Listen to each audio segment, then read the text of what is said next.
Minute. দুটো কাঠের মধ্যে থেকে এই রিংটাকে বের করতে হবে, কিন্তু শর্ত হচ্ছে আপনি কোনোভাবেই কাঠ দুটোকে ভাঙতে বা সুতোটাকে কাটতে পারবেন না। বন্ধুরা, এটা একদমই সিম্পল কিন্তু খুবই কঠিন ধাঁধা। এবার যদি আপনি রিংটাকে ধরে ওপর নিচ করে বের করার চেষ্টা করেন তাহলে এটা একদমই বোকামি হবে, কারণ রিং এর সাইজের চেয়ে কাঠের সাইজ অনেক বড়।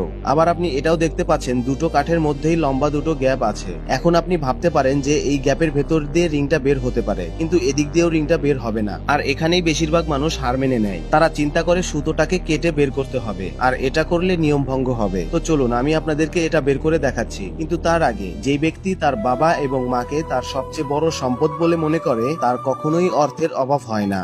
আর আপনি যদি এই কথাটা মন থেকে বিশ্বাস করেন তাহলে অবশ্যই ভিডিওতে একটা লাইক দিয়ে চ্যানেলটা সাবস্ক্রাইব করে দিন। সবার প্রথমে কাঠ দুটোকে এভাবে ধরে বাম সাইডের কাঠ এইভাবে 180 ডিগ্রি ঘোরাতে হবে। তারপর দুটো কাঠের মাঝখানের গ্যাপের ভেতর দিয়ে রিংটাকে এইভাবে নিয়ে আসতে হবে, তাহলে রিংটা বের হয়ে আসবে।